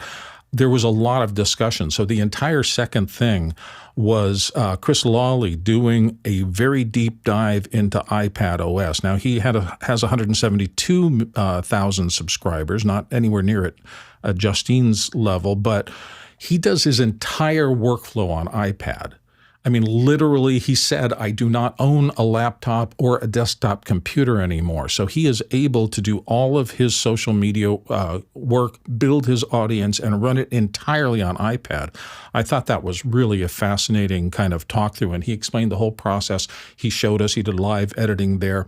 So it was interesting to see what's possible and what I'm not used to. Next thing we did was take off for Apple. This is what everybody was looking forward to, getting a chance to meet the Final Cut Pro creation team and see some of the spaceship. In the past, we've always done it at a different facility. This is the first year they let us actually into at least the main outer ring buildings. We didn't get into the inside for this one. But you can see that there was a big discussion with the team. They gave us a presentation. Now, I couldn't take any photos or anything inside the presentations, but I could. They said we could talk about it and summarize. So I did a slide here, and I know there's a lot of things on there, and I'm sorry there's a whole bunch of mice type in here. But the first thing they talked about was just the M3s that had just been released and exactly what they do. So things like 48 streams of ProRes 442 right out of these laptops. And they were specifically talking about the MacBook Pros. So they weren't talking about the studios or the big. Was that 442 or 422 or 444? I just haven't seen 442. ProRes 4, they said specifically 48 streams of ProRes 442 was this big number. Now, that doesn't mean you won't get a lot of other streams. But I'm saying it's really 442, not 444 or 422. Like I've never seen. No, you're probably right. I probably typed that wrong. 422. Okay, got it. I'll go back and check my notes. I was like, what does that mean? Like, how would you do that? Like, it would cause all kinds of, there'd be a bunch of chromatic aberration that would occur there that would be really, like, I was just like, what is going on? That was going to be the breakthrough. I got to tell you, we couldn't take anything in there, and I'm going to switch back to my camera for just a second. Couldn't take anything in there, so I went back old school, and I've been using it for 30 years, notepad with a pencil. Oh, there you go. Okay, how I had to do all this, because we had promised to leave all of our electronics in our pockets for this. So anyway, I probably just trying to scroll it all down there. 1,000 nits out of the new laptops, 1,600 nits peak. So those new screens, I guess, are very good. Battery life up to 22 hours. It was interesting. They did we did this movie and we were involved in this big television show and the rest of that. The one that I wrote down was Fitness Plus, only because I've been looking at that occasionally, and they're doing a lot of content. They're doing 15 hours of content every week, and they're doing it all on Final Cut. And they were just talking a little bit about the workflow to do that. It's what the reason a lot of us like it. It's just such an efficient production platform. Then they went into this list on the bottom, the near future of Final Cut. They are about to let 10.7 out of the gates. They haven't quite yet, but these are the 6 things that I think they highlighted here. And I have 3 of them in blue, and I'm going to talk just a little bit about the 3 of them that I've got listed here in blue, because these are the things that I think are going to be really important as we go through that. So I'm going to come back to just me here, and I don't think I'm going to be able to read that from down there. So I'm going to hold up my iPad and make sure I cover the things that I wanted to talk about. First thing they talked about was a scrolling timeline. People have been talking about that, and I found some interesting lessons in why they haven't done it. People have been asking for this for 10 years. And so you're going, why didn't they just make it scroll? And it turns out there's a lot going on behind the scenes that maybe you didn't realize they had to figure out. Here's how it works. What they showed us was that the timeline cursor essentially stays centered when you're playing your timeline. And so the timeline is scrolling past, but it's more complex than that in terms of the fact that you can pause something to make a change or something like that. As you unpause it, it accelerates to get you back until the timeline is centered, and then it slows down as you're coming in there. It's a lot of coding, and it seems like it's kind of silly. Why did you put all this time into it? But there were really good reasons for it. It's really all about keeping the user focused at the center of the timeline, no matter how fast or how slow you're playing back your program. And I had an interesting experience after I saw this. The next day, everybody was talking about it online. And a friend of mine from the webs, Joe Marler, who's a very, very, very smart technologist in this area, was talking about they could probably do this for the last 10 years. What they couldn't do was do it smoothly and accurately without messing up other things. They could have implemented it, but it would have made Final Cut choppier. And Joe had a really interesting take on all of this code. They really needed chips that were this fast to make it an experience that they thought Final Cut editors wouldn't struggle with, they would love using. So really, until this new M3 series, that's why they haven't done a scrolling timeline. They didn't think they could do it in an Apple-like fashion. Basically, prior to the M series chip, scrolling the complexity of a magnetic timeline would have slowed down all the operations, and it would have made the software sluggish. And they just were not willing to deal with that. They wanted the experience for editors to be as smooth and unobtrusive as possible So they took something that they could have done earlier and held it off a long time. They needed the M-series powers to pull it off. They needed the high-precision waveforms to redraw so quickly that it wouldn't slow you up at all. They wanted to manage all the magnetic clip connections and be able to display those as this moving timeline was moving at whatever speed you wanted it to. And they talk specifically about keeping roles interdependency cleared. So there were a lot of things behind the thing. So it's not that they just don't want to do something sometimes. I really got the feeling that the team building Final Cut, one of the things they think about is, if we add this feature, how will it impact the user experience? People love the software because it's so fast and fluid. And are we giving them something that's going to be nice for a group of their users, but it's really going to change the nature of the experience with the program? And they're very sensitive to that. Next thing I highlighted in blue there was collapsed to connected storyline. This was really interesting for me particularly. It's all about gap clips and gap clip management, and I didn't understand that. So, Chris, I know you were talking about this beforehand. We have a thing in Final Cut called secondary storylines, and that is there's a primary storyline that works magnetically. Everything attaches to that primary storyline so that when you move a fundamental asset from the primary storyline to somewhere else, everything that's magnetically connected to it goes with it. It allows you kind of as a Final Cut editor to work vertically as well as horizontally. You can fix together stacks of clips, sub-clips, titles, other things. And because they are magnetically attached, when you move the base clip, everything goes with it. It is super convenient if you're trying to rev a section. Let's say that you've decided to do this topic and then this topic and then this topic, and then your client said, we should take the third topic and put it where the second one is and then move the second one down to where the third one is. In a lot of things a lot of traditional editors, you have to grab the entire stack and move it as a unit. In Final Cut, you just grab the primary storyline clip that's connected to and move it someplace else, and everything you've built into exact time relationships above it, just move with it. So it saved me hours of time in doing revisions with clients, and they didn't want to mess up with that. So the other thing you can do is when you do a secondary storyline, you can collapse it down into the primary. And one of the things they talked to us about, which I thought was really interesting, when you do that, the clips that are in a secondary storyline tend to replace the ones on your primary storyline. But they said gap clips are a problem with that.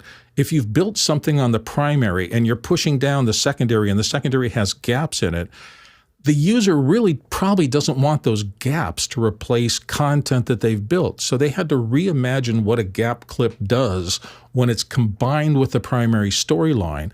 And so now they've rewritten that code so that gap clips, which are kind of like empty space in a way, don't affect the primary when they're merged into the primary. And I think that's another little example of how thinking about how an editor would want something to work. I want the gap clips because they're very useful in Final Cut. In fact, incredibly useful. I use gap clips tons because unlike a regular timeline, it's not just an empty space, it's a thing. It may show up as black, but it has dimension, it has duration. You can click on a gap clip and change its duration precisely to 2.75 seconds, and that's exactly what it'll be. And then that becomes an attribute of the clip that you can copy and paste to other clips if you want to keep all the gaps consistent. So it has a lot of things. Also, in the timeline index, it's a thing that Final Cut has where you can go through and you can literally sort and grab all of your gap clips. So if I'm working on an audiobook and I have a 10-hour timeline, and for some reason the producer says to me, right now they're 1 second, and we've decided that's too short. We want every gap in this entire 10-hour book to be 1.5 seconds. That's literally a process where you can do it in the timeline index, sort it, get all your gaps together, select them all, type in Command D 1.5 and hit return, and every single gap clip in the entire 10 hours of your program becomes 1.5 seconds instead of 1. You can imagine the amount of time that kind of thing saves you as you're doing that. They also needed to do this collapse in a way that preserves things like J&L cuts, which editors use constantly. So if they're doing an L cut where the the video is changing before the audio changes, or a J-cut where you want to change the audio to a secondary character before you see that secondary character. When you collapse these, it has to preserve that. These are the kind of things they've been working on all that time. So it's some of the reasons that it took a long time to do this, and these should be really useful. The last of the three I'll talk about very briefly is dupe detection. I almost laughed out loud because I've got friends all over the world who've been going, why can't you give us dupe detection? And it's been years, and everybody's been screaming for it. Now I kind of understand what the team was thinking about back there in doing that. And it's because, at least in part, of a thing that we've all been experiencing, which are bigger rasters on our cameras, such that if you do a 3-person panel shoot and you say to yourself, I shot this in 4K or 8K or 12K, what I really want to do is take that clip and I want to punch in on the person on the left, and then I want to, in the next scene, punch in on the person on the right. I don't just want to use this the way we used to use it. It's a clip. I need to use it that way. How do you handle dupe detection in a world where you're using the same clip multiple times for different purposes? Is that a dupe? In the timeline, should I show it as duplicate? It's the same exact clip, but I'm using it in 3 separate instances. Are you going to bother me by putting those hash marks on it to say that it's a dupe and then make me go back and figure out which one I wanted? Is it really a dupe, or is it something like what I just described, a push in for an effect? So they've built a system where now the dupe detection shows up in your timeline index and it coalesces those different versions of the same clip together in such a way that you can pop through them and make a very quick decision on, is this a real duplicate that I don't want to use twice in my timeline, or is this 2 separate instances that I choose to use in my timeline for different purposes, like the wide, medium, and close-up? So they've put a lot of intelligence into thinking about how to make these changes so that they have an impact on an editor's real life. Going back to my presentation, so now I'm going to get out of, those are kind of some of the details that I saw when they showed us a live demonstration of the new timeline. I'm going to come to my next thing. Why did I go to the Creative Summit myself? And this will tell you kind of my orientation for theirs. First and foremost, I had seen 2 or 3 things about a function in Final Cut called roles. Roles, Chris and I have been talking about this a little bit, talked about it a little bit before the show. It's an incredibly powerful thing that is probably way underused. It is a way to tag assets in Final Cut and assign them additional metadata. I'm using roles a ton in the audiobook, the work that I'm doing. And one of the things, and this is just one secondary use for them, but I'm tagging all my characters as I go through and do a piece of dialogue from Mary, and I may do 10 of those in the first chapter, but then I may not do more until the 7th chapter and the 15th chapter. Wouldn't it be great to be able to coalesce all the versions of the character Mary and then work on her by herself, as opposed to any of the other 40 characters I have to do? And by assigning roles to clips, you can do things like that. It's a very powerful thing. So I went to every single thing that said roles in the session, and I paid real close attention, and I learned a ton about it. The reason I did in part is because roles also lives in Final Cut Pro for iPad. So as they build out this new environment, we're seeing more and more cross-platform or cross-pollination of ideas from Final Cut on the desktop to Final Cut. And so mobile was my second thing. I want to learn what they're doing in the mobile editing space because there's so much development there. And because I'm just still learning. I mean, I've been in Final Cut now for, 12 years plus, and I was a Final Cut editor before the 10 transition before that.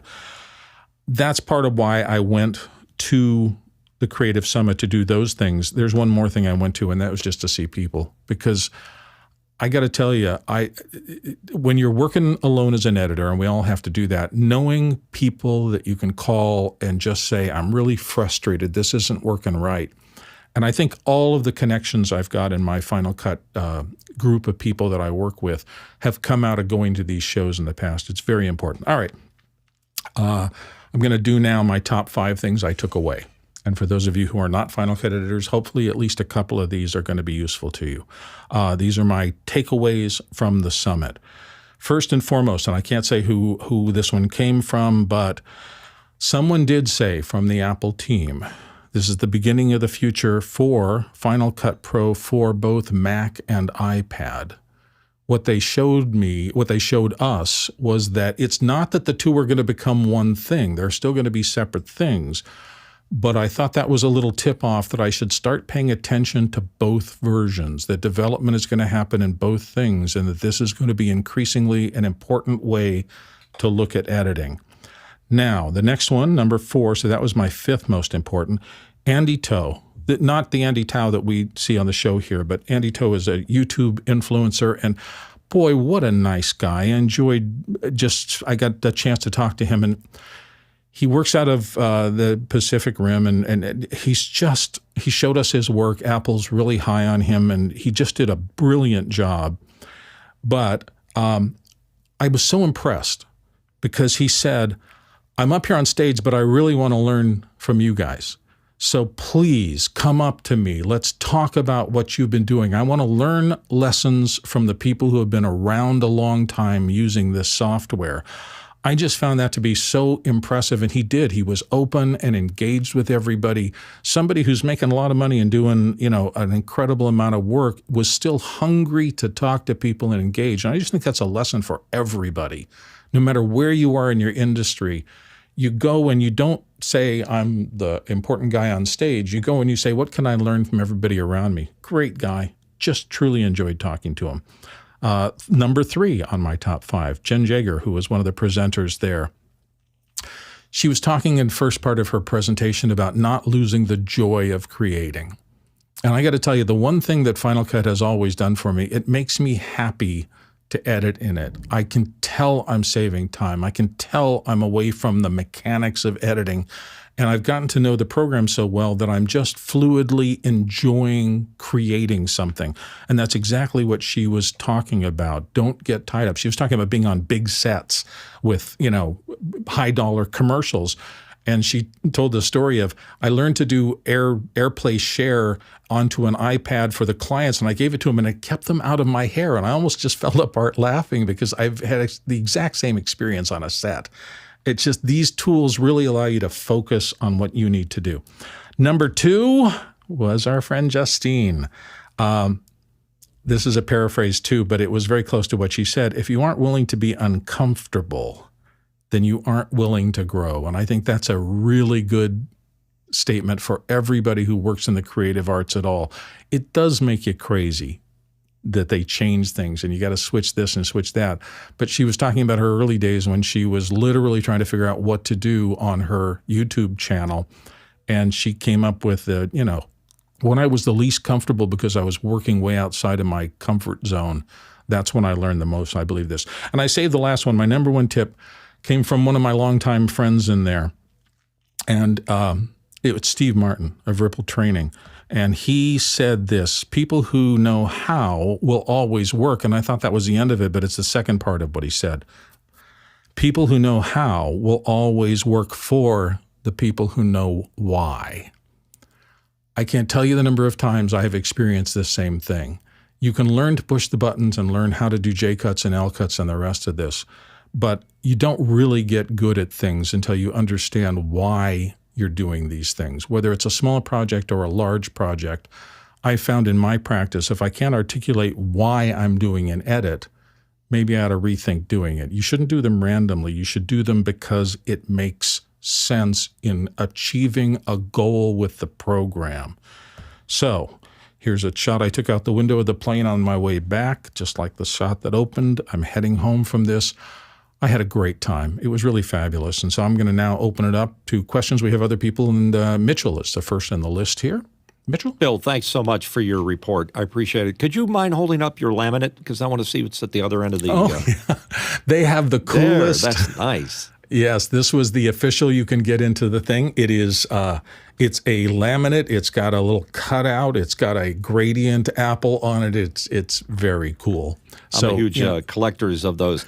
And the other thing is that I haven't come back to Final Cut. Maybe someday I will. But would it be worthwhile for somebody that's a total noob with the new version of Final Cut to go back to a summit like that?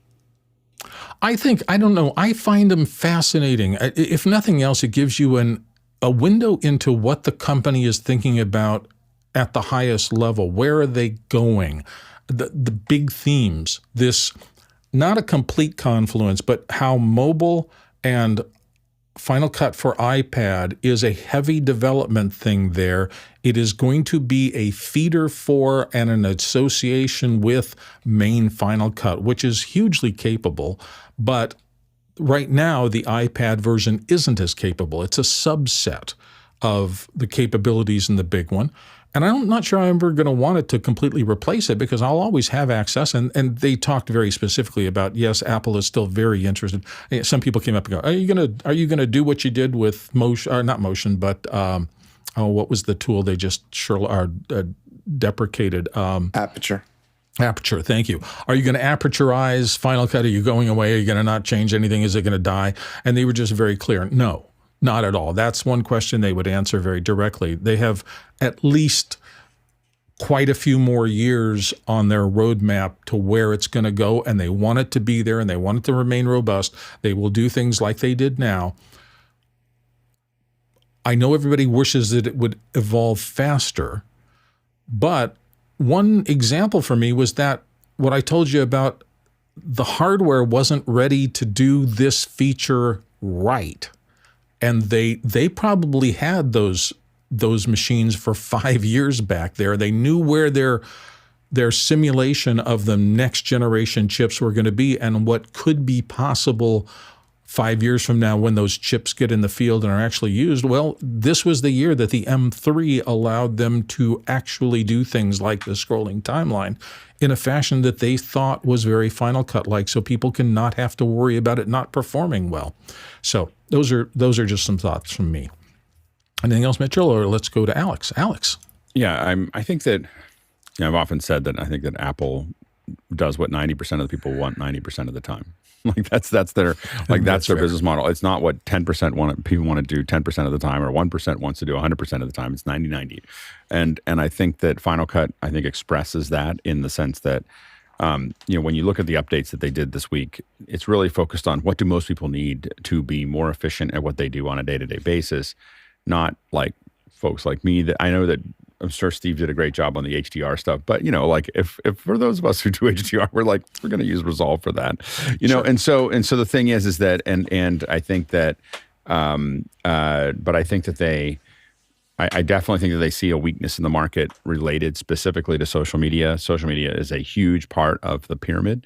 When we think about the pyramid, I think about the pyramid a lot, which is, the production that I live in is like, it's barely the tip of the pyramid. It's like the little like pixel at the top of what we do, as far as obscure, weird stuff that you need to get done.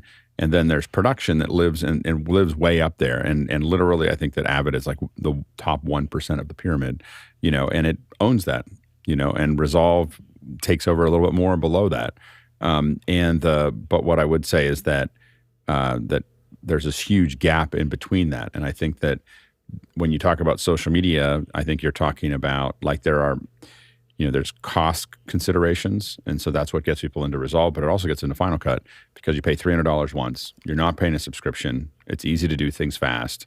And I did see them kind of working through that. People like me are not satisfied with that.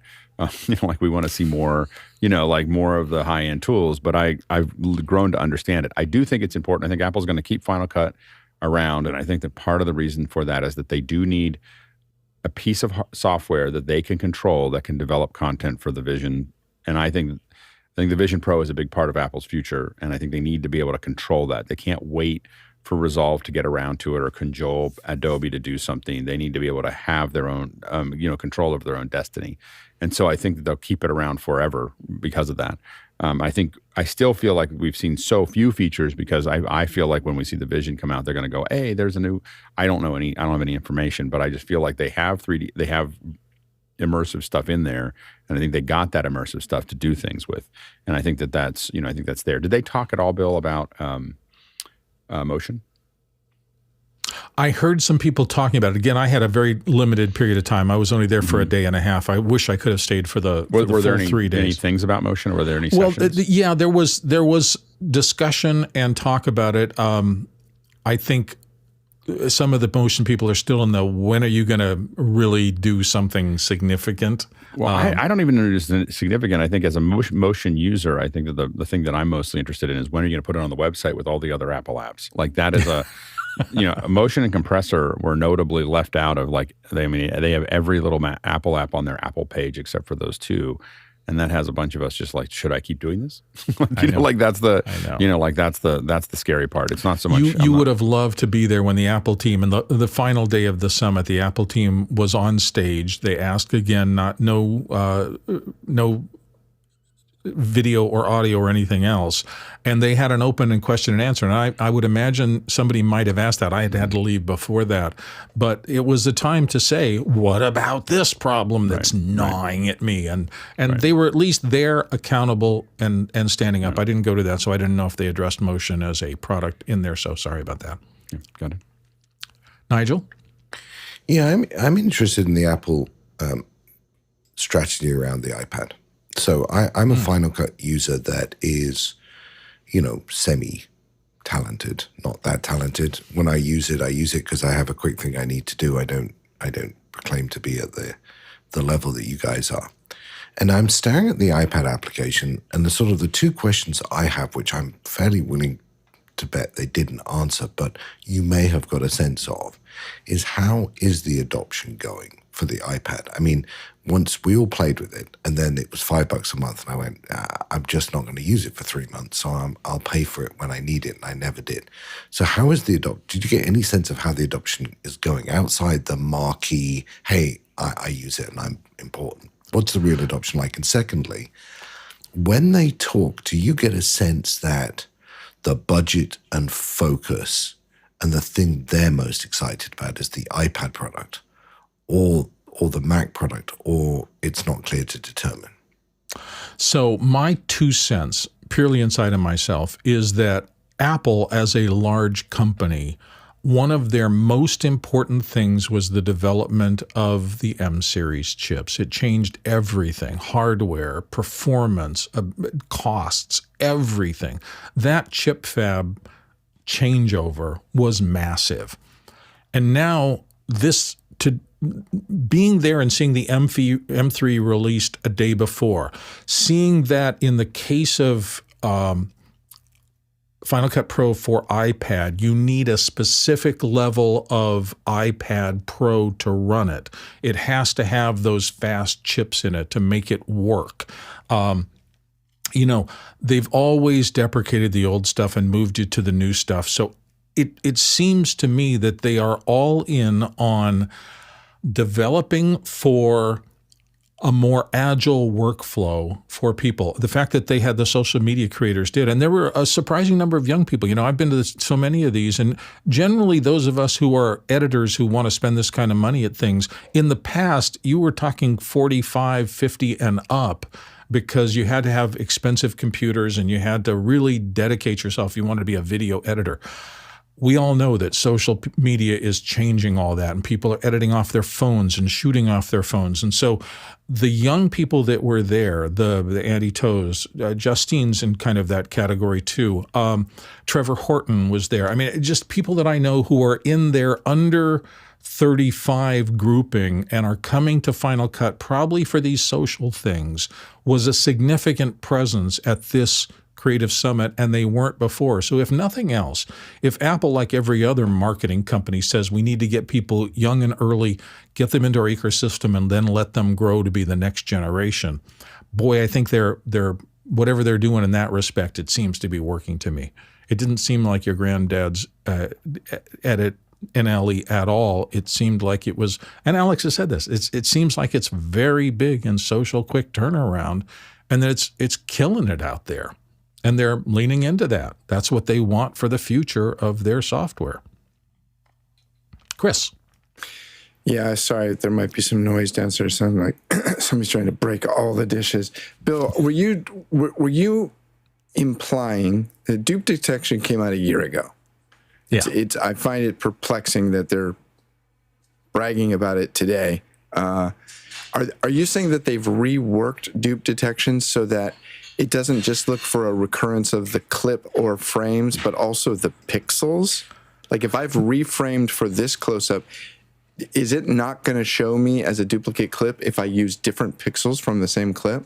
Yeah, they're not solving it the way that you think they might solve it. It's not telling you what they have done is that dupes, where it used to show up for the last year and a half with just a hashtag across because this clip has been used somewhere before, they've increased the intelligence, probably using machine learning or something like that. And now in your timeline index, that's where the indicator of clips that appear to be duped are, and you can step through them in the timeline index and make a decision rapidly and easily by just going between them as to whether or not this clip is an actual dupe of a clip or whether you've used multiple instances of the same clip for something like that push-in thing I described.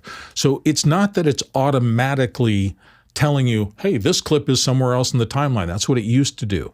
Now it's giving you a new area to go through and make the quick decision about, did I use this correct, or is this actually, I've used the same clip twice and I need to get rid of one of them or pop it out of the timeline, leave a gap clip there to fix it later. So what you're saying is that in the timeline index, I can sort by just show me duplicate clips. It'll show you the duplicate. Yeah, it'll show you what it thinks is the same base clip. And then you can make the decision, no, I've used that with intent multiple times. It's not a real dupe. It's a dupe that I want. Okay, I think that pushes us through all of those questions. It looks like we have a good handful, and we also, so Mitch, what do we got? Oh, we got another one coming in from Tlaloc Lopez Waterman from Galisteo, New Mexico. Bill, I'm excited. This is one of those second hours that is going over my head. Could you define some of the terms you're using, primarily secondary, storyline, gap clips, etc.? Sure. Let me go through those. And I'm sorry about doing that. I tend to fall into the I know Final Cut, so everybody else should too. I was hoping I wasn't going to do too much of that. So your primary storyline, Final Cut has what is called a magnetic timeline. It's unlike any other NLE in that it has a primary track down the middle. It's kind of a darker gray than everything else. And that in that primary storyline, which is your central workspace, magnetism is always on. And that means that anything you put into that is going to attach itself to the clip before and after it magnetically with no spaces. It ends up, in the early days, we thought it was just you didn't want flash frames and things like that, so it attaches it. But it turns out that it's way more powerful than that because that magnetic nature of the timeline means that you can do things like use gap clips. And so that's your primary storyline is that dark gray thing. If you put a clip above it in what would be another track in another NLE, in Final Cut terms, that isn't another track. That is just a general area, and it attaches to the clip in the primary through a little magnetic tail. And you can build vertically stacks of things. So if you've got a shot and you say the sound effect for that shot has to happen right now, and the title I want to come in right now, and there should be a second window with a second shot, and that should come in right now. You build all those things vertically, but they are all attached to these little tails to your primary storyline clip. That is what enables this incredible fast ability to reorder scenes, because if I take the clip off the primary storyline and move it 3 minutes down my timeline, all the work I've done creating those synchronized relationships just moves with it. And I know editors like Thomas Grove Carter in London who did Ed Sheeran's Castle on the Hill video, and he shows how he could just, with working with the director, just move blocks around and everything would work beautifully, and you'd not messing up any sync relationships because they're connected magnetically to each other. Now, a gap clip I think is a fascinating thing. In most NLEs, if you have a shot on this part of your timeline and another one down here on this part of your timeline, what's in between is blank. It's nothing. It plays back as black, but it's just, there's nothing there. In the magnetic assembly of Final Cut, you have a thing called a gap clip. it's easy to just hit a thing and pop it into your timeline, and it comes in with a default duration. But because it is an actual thing on your timeline, not just a space, it has attributes. One attribute it has is duration. So I made the point of if you have dozens of them, you can go into the timeline index, which lists every single thing in your magnetic timeline, one another, and you can sort it and say, I want to get all my gaps, I want to select them, and I want to change their duration all at once. And so changing all of those gap clips might be a batch operation rather than having to go fiddle with each one. Gaps also, because they are things instead of nothingness, you can attach other things to them. So you can attach titles, or you could attach a piece of video to a gap clip. For example, one edit technique that I use a good little bit if somebody wants me to do something that's very much driven by music is I'll put a tiny gap clip at the head of my storyline, maybe just 5 frames long. I will attach the music clip to that gap clip. Then I'll put another separate gap clip that goes to the end of the song exactly. I'll go through and I'll put cuts into the gap clip where I think the music changes probably is where I'm going to want to put a scene change.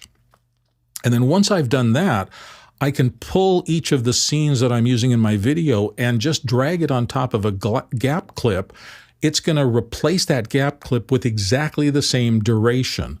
So I'm kind of pre-cutting the pace and rhythm of my video work by using gap clips that I have predetermined to be, this one I want to be a full 4-bar measure. This one I want to be more jazz-like, so it's a measure and a half, and I'm going to put my cut there.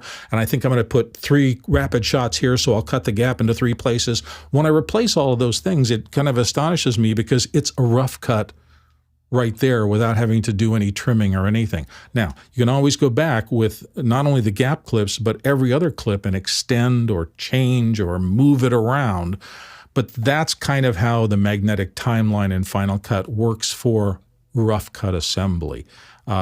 It just has these new magnetic ideas that can be very powerful and save you a lot of time in building things. I hope that wasn't too confusing. Look, talk to me and we'll go through more if you want to. But that's one of the reasons that Final Cut is so fast to finish for me. You spend more time putting keywords and figuring out what assets you have. But once you decide to assemble, it's taking me, I do programs that I used to take 3 or 4 days to do and do them in a morning because I'm spending that time in prep, getting the shape of my program kind of predetermined. I hope that makes sense. Let's go to the next question. Douglas Carmichael is here. Was there talk about adding a perpetual license option to Final Cut Pro on the iPad? No, there was not. I think they're fully committed to this kind of new world for that. Nobody said anything about that. As long as it stays down in that zone, I think the value I see as being there. I think the big stopper right now from however many people adopt it, I think it's going to be about their ability to rev and like it's driving me crazy. I'm going to have to buy a new iPad now.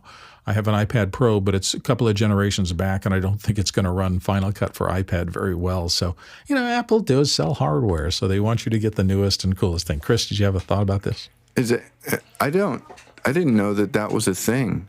You have to pay for Final Cut every month on the iPad? Yeah, the app for Final Cut Pro for iPad particularly is a $4.95 subscription. $5. Final Cut 10 was released in 2011. 11. Yeah, and I think that since 2011, the whole world has said, subscription to everything, and we've seen a lot of apps that I know that you and I have both talked about it, that we've seen a lot of apps that we used to really lean into, really depend on, switch to subscriptions, and 2 things are going to happen. You're going to lose a percentage of your users who are like, I don't want to pay for that, but you're going to make money off of the rest of them. Yeah. You're going to make continued cash off the rest of them. I think that Final Cut 10, if it were released today, it would be a subscription. Probably would. I mean, the business community loves that. They may never change it, but they may. Well, I will say that they did spend a lot of time at the summit talking about how you can start something on the iPad, on Final Cut for iPad, and then get it over pretty seamlessly into your Final Cut on your desktop. So there's nothing wrong if you learn both tools with editing, pre-editing on the plane or pre-editing in the field, coming back, dumping it off your iPad into your main Final Cut. And then if you're not going to be editing on your iPad, if you don't want to go to the beach and play around with cutting that, you could turn it off and just wait until the next time you go out in the field and want to do editing on your iPad again. So I think there's maybe more ways to manage it. You're not stuck into a long-term subscription. I think it's just turn on and off through the App Store. That's my feeling anyway. Mitch, you want to get into this?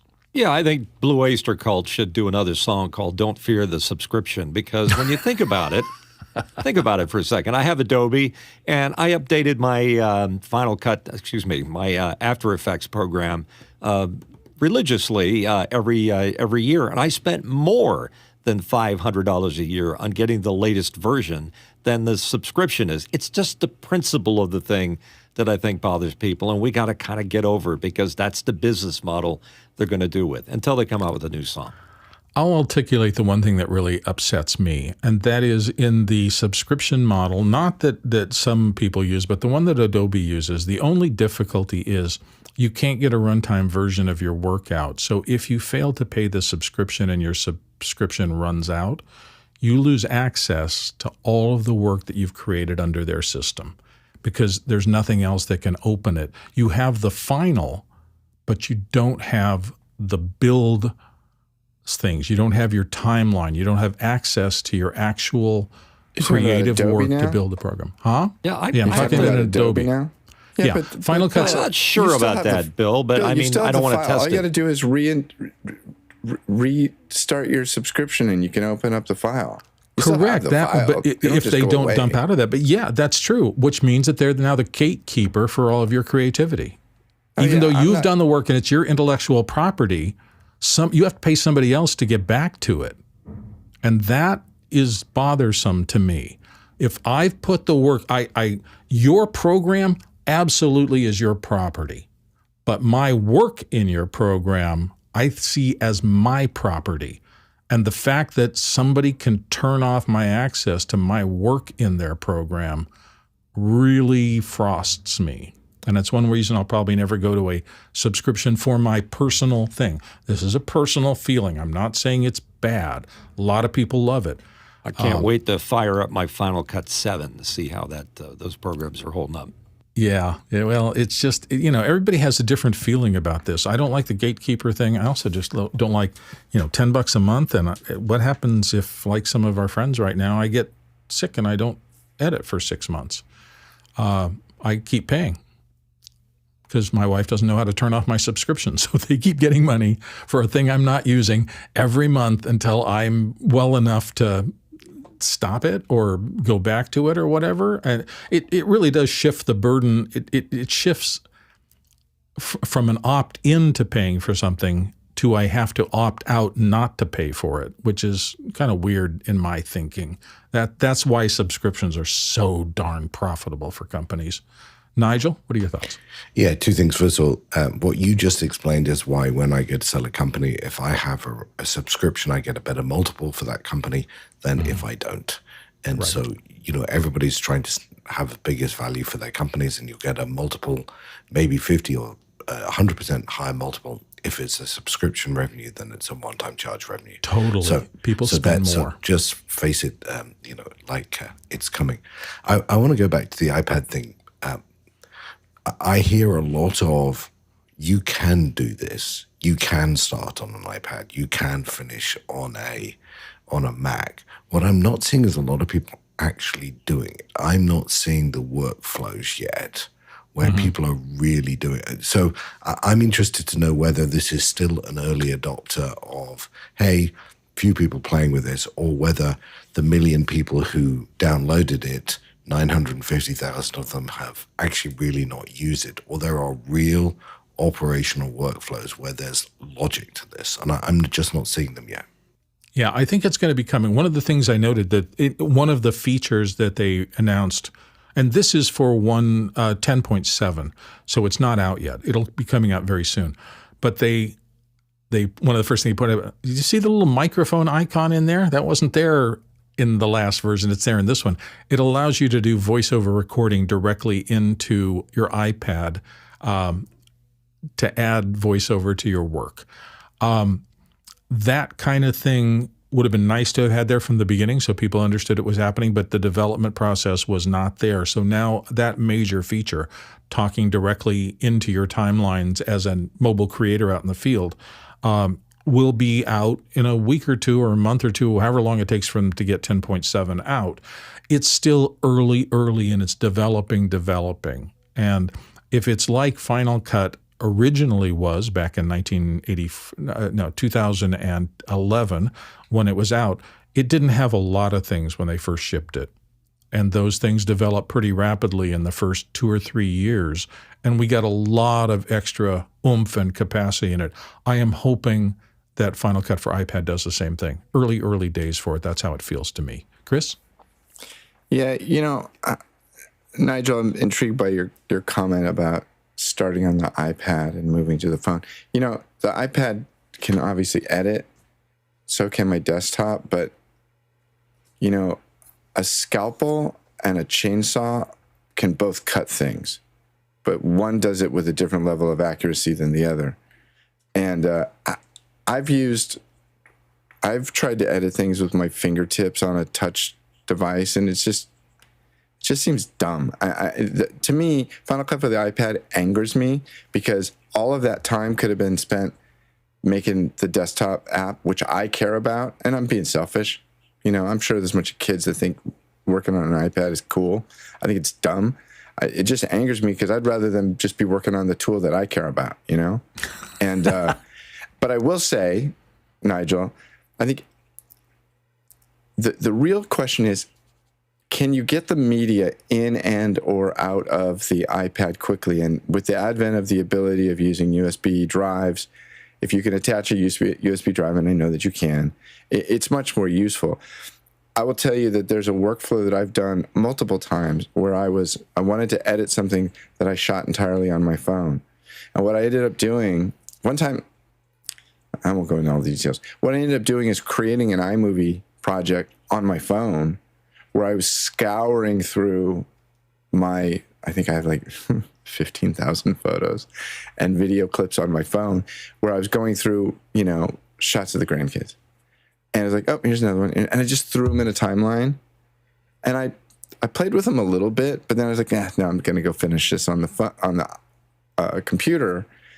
And I was able to export a package of all that media all at once, boom, into the desktop, into Final Cut, Bob's your uncle, start cutting.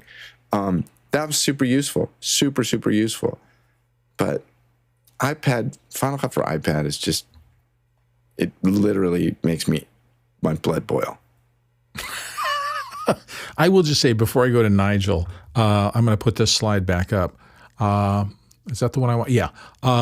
Chris, who was the one who told us I've dumped my laptops and desktop computers and I'm doing all my work for my 172,000 subscriber YouTube channel entirely out of that. He uses a trackpad. He uses what else does he use? Trackpad and a keyboard attached to his iPad, and he runs his entire channel off of it now. It's possible. I'm not saying it's the right thing to do. He loves it. This is where he's decided to go, and it's working for him. I would be bereft if I didn't have all the regular tools that I'm used to using, because I use a lot of them. I mean, that has a little bit of roles. I'm using the heck out of roles most days because I find it so powerful. So different horses for different courses. So the social media people. You're saying he can attach a keyboard and a trackpad to the iPad? Yeah. I think you can do that to a Mac too. You can, but you can't take your Mac. I could be wrong. Out, to the table and do it in the courtyard as easily. You can, but I don't want to bring all the peripherals I got around me. So it's just a different moment of creation, different task at the moment. I will say that Justine also said that she's doing her main things, but then she has to version a ton. So she has to do something for Instagram and something for TikTok and something, she's building a social media following. So she takes her main piece of content and then pulls things out of that to help her with engagement on all the other social media things. Being able to do that on a plane and get out before, get something out to TikTok, get something out to Instagram before you even land may be the coin of the realm in terms of getting out ahead of people and being reactive to what your followers want.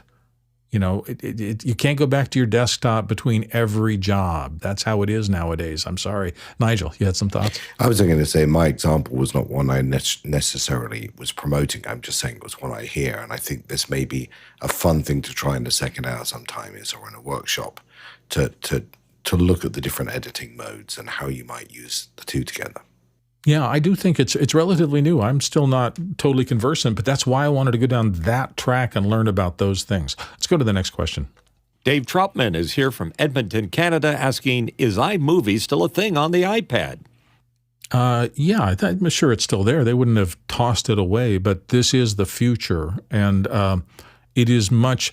iMovie doesn't have much. iMovie was there really before. Randy Billos wrote that before he wrote Final Cut, so it's getting kind of long in the tooth now. This can do a lot of the same things and way better. And it's completely optimized for the new M-series chips. So if you've got anything running on one of the new chips, you really should be here. This thing screams on it. Next question. Robert Shoji from Los Angeles, California, asking, based on your summit visit, do you feel that there's a future that's bright for Final Cut Pro, Motion, and Compressor? Yeah, I think a lot of people came away from it. They were excited about the energy there on the show floor, the youth of a lot of the people who are YouTube creators and things like that, who were there along with us old traditional editors who've been doing it for a long time. So yeah, I don't know specifically. They didn't talk about Motion and Compressor very much. I use Compressor a lot. Man, talk about an automated tool that helps me every day. I don't use Motion anywhere near as much as I should. But those two $50 things that I spent 11 years ago and they're still, or 12 years ago, and they're still functioning for me was the best money I ever spent. And Final Cut just still keeps crushing it for me. So yeah, it felt like they were very specific. Apple is very engaged in these products. They are not dumping them and going on to something else. Next question. Dave Troutman from Edmonton, Canada. What are your thoughts about how easy it would be to work with Final Cut Pro inside the Vision Pro? Oh boy, $64,000 question, Dave. Are some of the new code that's in Final Cut Pro for iPad, is it a nod toward the subset that would be really useful in a Vision Pro environment? Maybe it is. I can't imagine that it would be the best thing in the world to run the big code of full-fledged Final Cut on those goggles, but this thing looks like it would be kind of cool. And they talked a lot about the touch-first experience. That's why iPad is different. They're redoing a lot of things for touch first. For example, there's a little pop-out scroll wheel that allows you to do with your fingers things that you would have been done with a mouse before. So they are thinking of the interface in terms of touchability, and that's something that I think Vision Pro is probably going to incorporate. Next question. Robert Shoji from Los Angeles is back. Any talk at the summit regarding improvements to audio editing in Final Cut Pro? They didn't talk as much about that. At least I didn't go to the seminars where they did. Audio is, boy, we could talk a whole second hour about that. I do a ton of stuff. Like I said, I'm doing audiobooks now. I don't do recording kind of stuff. I don't do the stuff that Logic is good for. But in terms of the ability to use, Final Cut's audio section is a subset of the code from Logic. It is all the quality, gives you access to almost all the plugins and things like that. It's just they know that people are going to want to do predominantly audio for video, although again with the audiobooks I'm doing audio for audio in it. And it's got a lot of capabilities. The editors who are used to video editors like Avid and even Premiere and things like that get frustrated with it because it doesn't work the same way. But I don't know anybody in my social group, and I know a lot of Final Cut editors all around the world, who have trouble getting any of their work done. They just have to do it differently. It annoys people who aren't used to magnetic, but they get it done. Next question. Oh, Chris, you wanted to say something real quick about that? Yeah, I'd be interested, Robert, in hearing what improvements you think it needs. I personally feel that the audio editing in Final Cut is super powerful, and a couple of things that I find super important, very important, are the fact that you can do magnetic editing in the primary storyline or a sub storyline. Keep in mind, you can do that below the primary storyline. You can make a sub storyline of all your audio. And for editing dialogue, that's really useful. And then also the other thing that's very powerful is you can do subframe audio edits in the audio. A lot of people don't know that. You can get down and work on the almost sample level. Yeah, when you start doing that, and then you start using the keyboard shortcuts, which jumps your edit by like a full frame, you realize that editing audio on a frame is, back to my reference earlier, it's like editing with a chainsaw. It's like, okay, well, yes, I cut it, but I don't think we're going to save the patient, you know? And so when the subframe audio editing is really powerful, Robert, reach out to me. I'm just personally curious. Reach out to me on Discord and tell me what you think it needs. And yes, everybody still wants an audio mixer. I never use the audio mixer. They want a Mackie. Do you use the built in. audio mixer when you're editing in Premiere? The mixer in Premiere, yes. I don't use an external mixer, but I do have a Avid creative artist console external, but I rarely go to it. Yeah. Well, thank you all for paying attention today. It was fun to be there and see all my friends. I really appreciate it. Was just nice to be back into seeing the group. They're just, I have so many friends there, and it was just wonderful in that respect. Let's see. Tomorrow, building a multi-view tool for NDI. So if you're interested in NDI workflows, come tomorrow. Thank you to all of our producers, those of you who asked questions. For everybody who was on the panel today, thank you for doing that. The incredible crew in the back end who always sit there quietly and just make all of this possible. For all of you all around the world who want to learn the things that we want to talk about every day, we appreciate you. The Talak traversal today, we did 64,762 miles. That's 104,224 kilometers, more than 512 million bananas for scale. Thank you for watching. We will be back tomorrow with another show. See you next time. Mitch, don't hang up. I have a question for you. So the show's going to get really dark if you're still listening. No. That'll increase viewership. Mitch, you had made the comment earlier, would it be of interest to somebody who doesn't know anything about Final Cut? Do you feel, in your experience with Premiere, that you're missing out on something? No, because I'm a technical Luddite. I like the A/B roll editing scenario. I don't want to learn a different way. And if I were to put the bandwidth to something to learn, I would go to Resolve. Now, why? What is it that's attractive to you about Resolve? Do you do tons of color work or something? It does everything. Not that that's all it does. It does everything, all in one place. No, it doesn't do everything. That's the problem. It doesn't do magnetic editing. It doesn't do rolls. It doesn't do it's sort of like saying my Kia doesn't have